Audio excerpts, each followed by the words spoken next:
Ya está con nosotras y nosotros Silvia Emanueli, quien es coordinadora de la Oficina para América Latina de la Coalición Internacional para el Hábitat. Silvia, ¿cómo estás? Muy buenas tardes y muchas gracias por atender acá a pie de página y a la audiencia. Hola, ¿cómo están? Un gusto estar con ustedes y con el público. Muchísimas gracias, Silvia. Oye, pues mira, aprovechando que pusimos que elaboramos esta cápsula de la red en honor a este tema que polarizó, bueno, que fue tan polémico en las redes sociales de la modelo estadounidense quejándose de este sonido tan peculiar en la Ciudad de México, bueno, y en México, ¿no? En sí. Sobre los organilleros, quisiéramos empezar esta entrevista preguntándote qué es la gentrificación, porque fue un tema que salió a relucir después de esta crítica de la modelo, ¿no? Que lanzó en sus historias de Instagram. Entonces, si tú nos puedes compartir qué es compartir qué es la gentrificación, este concepto antiguo, ¿verdad? Que viene desde los años 50, 60 y es una palabra inglesa que, bueno, pensaríamos que es un concepto nuevo, pero en realidad ya es muy viejo. ¿Qué nos puedes decir acerca de esto, Silvia? Exacto. Bueno, en efecto es un concepto viejo para la academia, quizás relativamente nuevo para el público más amplio. Entonces, en este sentido, sigue siendo interesante revisarlo. No todo es gentrificación en la ciudad, también creo que es importante decirlo, no todos los problemas derivan de este fenómeno.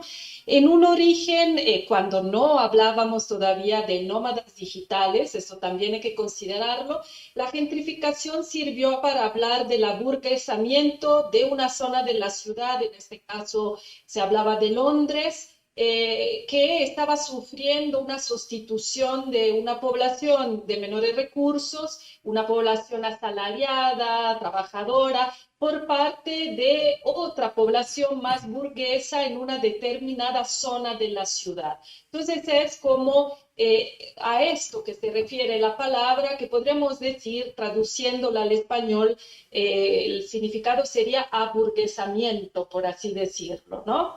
Hoy se está utilizando siempre más también para dar un nombre a los fenómenos en parte diferentes que estamos viendo en las ciudades, sobre todo las más turísticas, las más atractivas, que están viviendo una gran llegada de turistas o de personas que están incluso más que 2, 3, 4 noches, un tiempo largo en las diferentes ciudades que viven estos fenómenos para trabajar en ellas a distancia, por ejemplo, y su presencia provoca algo similar al aburguesamiento que veíamos ya hace más de un siglo, ¿no? Un cambio de población proveniente de otras latitudes en zonas de las ciudades, normalmente céntricas, muy bien servidas, muy atractivas.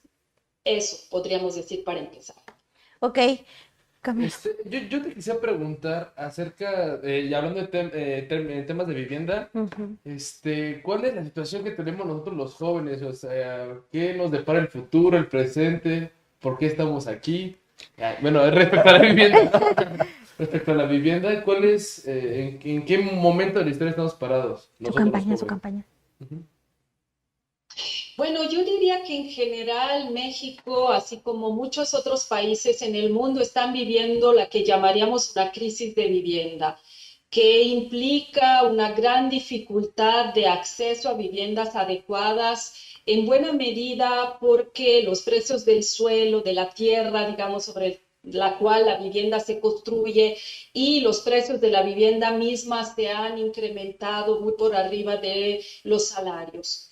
Y en este sentido, los jóvenes y las jóvenes se encuentran en una situación de especial vulnerabilidad porque son personas que muchas veces no tienen un empleo formal, no pueden entonces acceder, por ejemplo, a créditos tipo el Infonavit, aun cuando hay algunos cambios que se harían eventualmente con la reforma constitucional recientemente propuesta, que está pensando también de llegar a la población que cotiza desde hace solo un año, por ejemplo, pero en general muchos jóvenes son tiene de trabajos flexibles, no formales, por así decirlo, o no tienen un salario suficiente en un inicio incluso para acceder a un crédito a través de banco, y están, por lo tanto, o en las viviendas de la familia durante muchos años, o pues teniendo que vivir con otros amigos, colegas, compañeros de universidad y compañeras de universidad,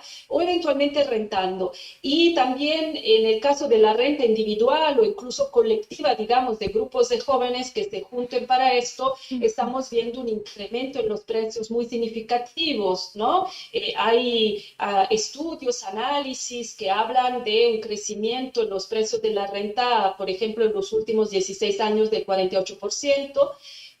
Frente a un crecimiento salarial mucho menor. Este es un texto, por ejemplo, de Max Jaramillo, que analiza esta realidad de forma muy específica, ¿no?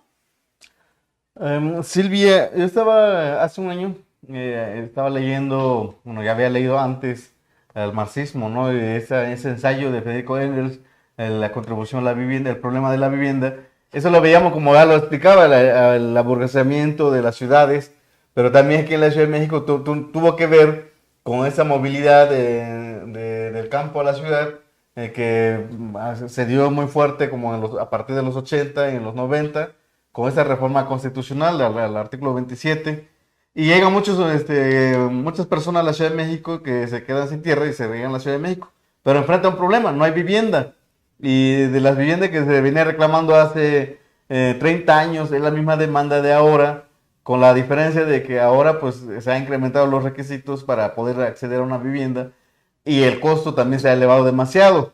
Además de eso, hay otro problema que enfrenta de que hay que conseguir un aval que tenga vivienda en la Ciudad de México para que pueda firmar tu contrato de arrendamiento. ¿Qué problema ves esa situación, esta crisis que donde están inmersos los migrantes, sobre todo los que vienen del campo a la ciudad? Ya lo decía, los universitarios que vienen de Guerrero, de Chiapas o del norte, que vienen a estudiar en la Ciudad de México y no encuentran vivienda. Mira, efectivamente la problemática de la vivienda podríamos decir que es multifacética. Hay múltiples problemas y hay múltiples formas de intentar solucionar la necesidad en el país.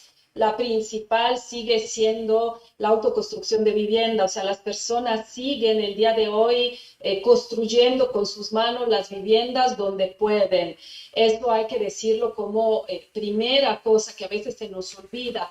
Efectivamente, hay una demanda de vivienda anual en Ciudad de México únicamente, simplemente, pero podríamos considerar que obviamente demandas específicas hay en casi todas las ciudades con problemas muy similares para enfrentarse, que en el caso de la Ciudad de México la demanda de vivienda asequible cada año es de 25,000 viviendas.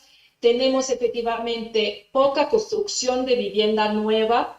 Hay en el último informe anual del Infonavit, la institución reconoce que ha podido construir muy poca vivienda nueva, establece también que uno de los problemas es el precio de los materiales que ha crecido. Nosotras seguiríamos diciendo el precio del suelo sigue siendo un gran dilema, un gran problema, porque no hay política de suelo, porque no hay control a la especulación. O sea, ¿cómo hacemos, para decirlo de forma sencilla, vivienda asequible, vivienda para la clase trabajadora, pero además para quienes no cotizan, que siguen siendo la mayoría en nuestro país, si no controlamos el precio del suelo, que tiene un impacto que puede ser de hasta el 30% del precio de la vivienda?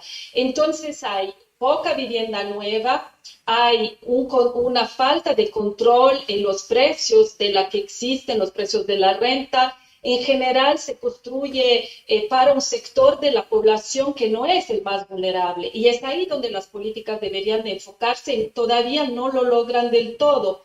Y además no se está pensando en un paquete de medidas múltiples. O sea, el problema de la vivienda no se puede resolver únicamente pensando en el sector trabajador formal, pensando únicamente en el control del precio de la renta, si hubiera un planteamiento en este sentido. Tenemos realmente que tener un paquete de medidas control de la especulación, por ejemplo, alquiler reglamentado a través de una legislación que quite lo que tú decías en relación a todas las exigencias muy complicadas para cumplirse que se hacen hoy a quienes quieren rentar.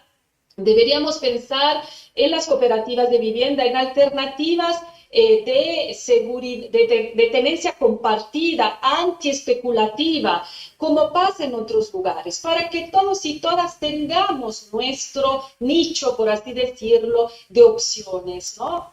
Porque somos familias, personas muy diferentes que deberíamos poder encontrar nuestra propia vivienda. No todos tenemos por qué comprar vivienda, puede ser que casi todo lo deseemos, no lo sé, no estoy segura de ello, pero deberíamos justamente también poder ser muy creativos en imaginar que hay muchas necesidades distintas, incluso de familias que en un inicio son de 4 o 6 personas, luego vuelven a achicarse. En fin, deberíamos realmente atrevernos a tratar el tema de la vivienda como un tema fundamental.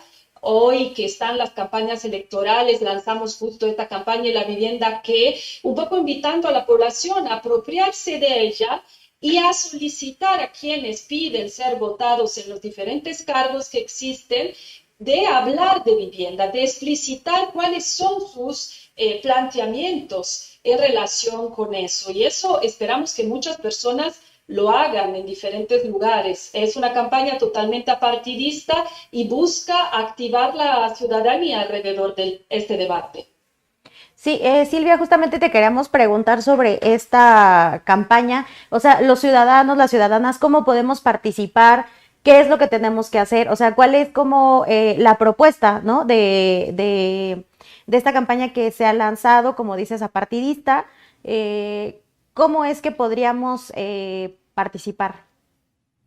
Mira, lo que nos interesaba con esta campaña era estimular el debate, estimularlo desde el único, digamos, el único, por así decirlo, elemento que pusimos claramente sobre la mesa es que no nos saliéramos del paraguas, por así decirlo, de los derechos humanos, o sea, que fuera una campaña enfocada realmente a hablar del derecho a la vivienda adecuada, que incluye, como decíamos, propiedad, cooperativas, que incluye renta, en fin.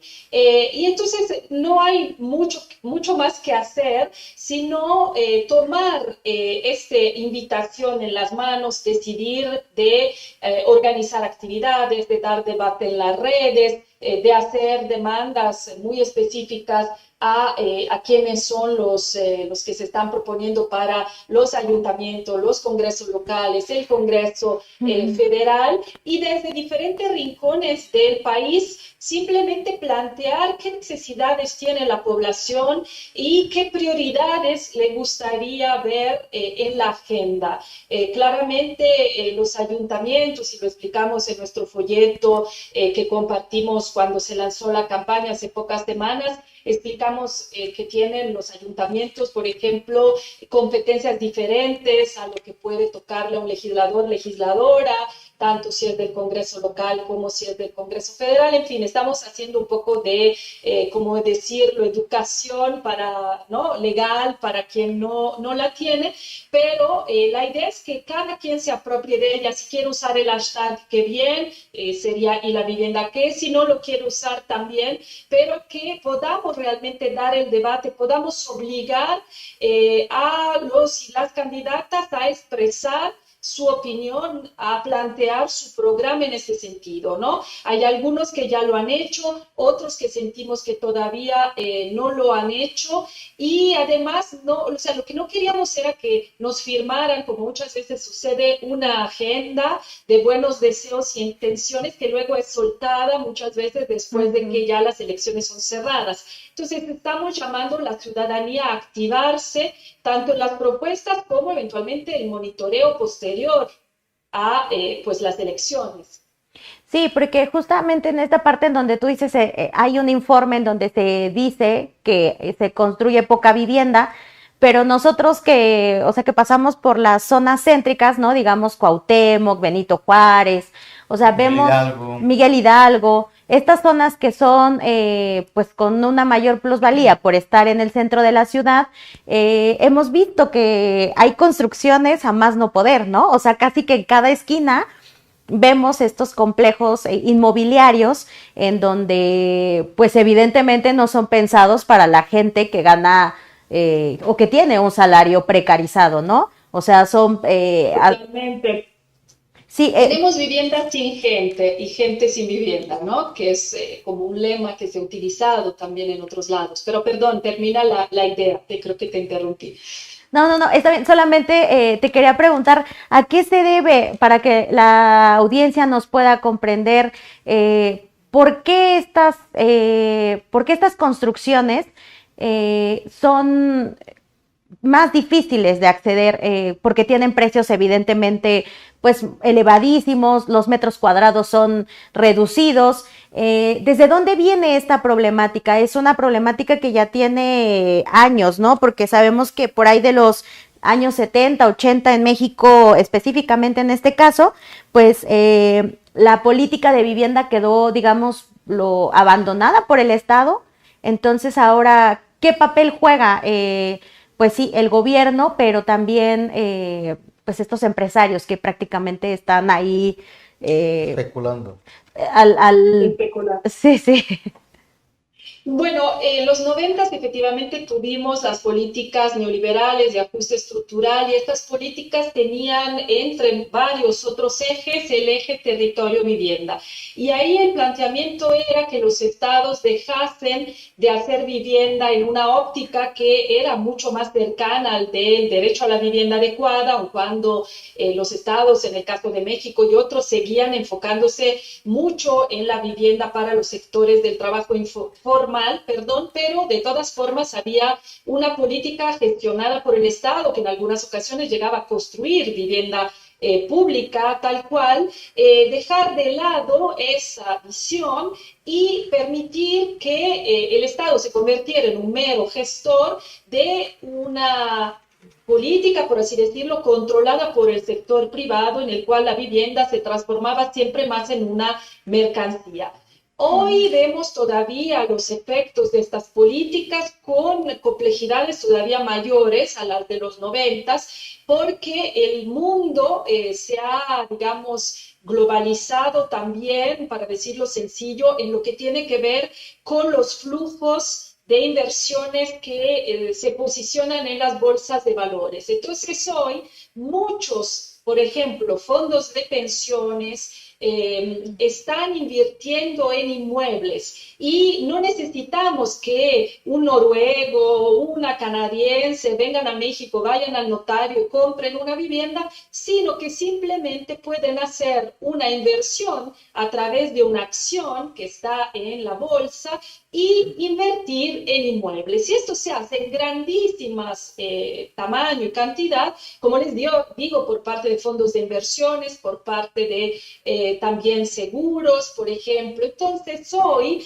la vivienda ya no se construye con el objetivo de satisfacer una necesidad y un derecho, sino muchas veces para invertir. Es muy inseguro invertir en cemento, que además es un espacio, desafortunadamente, o un sector en el cual también hay mucho lavado de dinero. Entonces, lo que tenemos hoy son viviendas no pensadas para que la población las viva y que por lo tanto son, digamos, construidas pensando en la población más necesitada, sino que son viviendas que están pensadas para la inversión o por una clase media alta o para quienes justamente hoy están enfocándose al nomadismo digital que implica la posibilidad del incremento de los precios de los alquileres. Hoy, al no controlarse, como decíamos, el precio del suelo, al no controlarse la especulación, estamos imposibilitados o limitados en tener vivienda asequible, incluso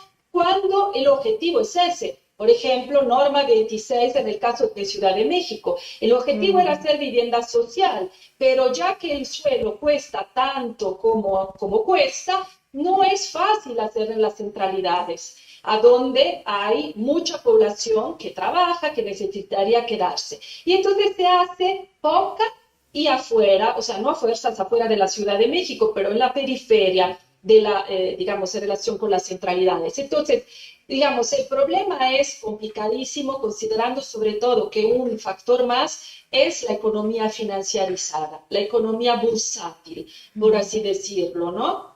Y es por esto que se multiplican las opciones de vivienda, pero no las opciones reales de la misma. Y entonces tenemos los famosos 20.000 familias que dejan la vivienda de la ciudad cada año en búsqueda de otras alternativas afuera. Pero esto sucede, quisiera decir también para terminar, solo con Ciudad de México. Sucede con Monterrey, sucede con Mérida, sucede con las principales ciudades, desafortunadamente. Y creo que sí habría que tomar medidas serias y urgentes sobre un tema que históricamente fue de la izquierda, diría para conectar otra vez, ¿no?, con el texto que recordaba el compañero.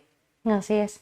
Sí, pues ya por último me gustaría preguntarte, al inicio comenzaste diciendo que no todo es gentrificación. ¿A qué te refieres con esto, no? De que no todo es gentrificación, para que tengamos claro qué sí y qué no.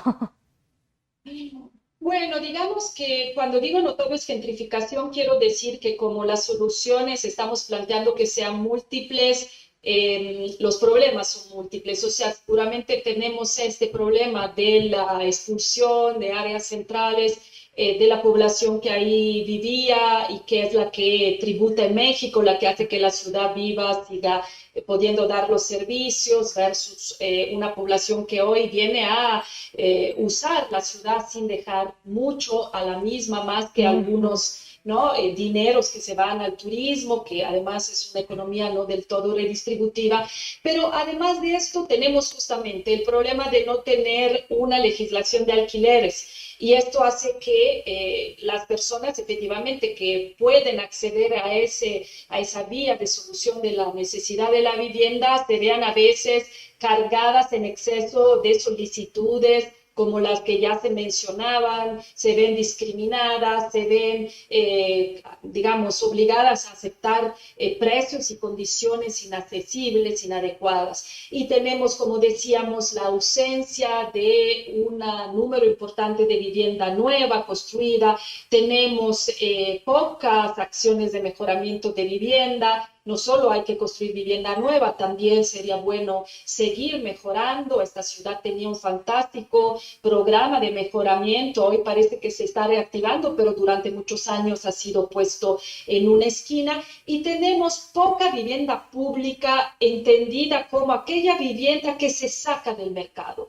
aquella vivienda que, si se construyera en cantidades suficientes, nos permitiría controlar los precios de la vivienda gentrificada, de la vivienda, digamos, enfocada sobre todo a lograr el máximo de las entradas, como la de las zonas centrales hoy de forma evidente de la ciudad. Si tuviéramos mucha vivienda pública, mucha renta disponible para las poblaciones de menores ingresos a un precio inferior al del mercado, tendríamos una palanca, digamos, para poder bajar en general los precios de la vivienda en la ciudad, de la renta, por ejemplo. En fin, en ese sentido no todo es gentrificación, diría, es también ausencia de políticas realmente enfocadas al derecho a la vivienda, ¿no? También esto, con todas las variables que busqué posicionar. Ok. Silvia, pues te agradecemos mucho tu presencia y tu participación aquí en Disrupciones, en este programa de Pie de Página. Que siempre ha sido muy solidaria con este programa y con otros de Pie de Página, las tertulianas, ¿verdad? Que ya vayan a verla, por cierto. Pues nos queda agradecerte y esperemos que volvamos a contar con tu presencia más adelante. Con mucho gusto, muchísimas gracias. Gracias, Silvia, gracias.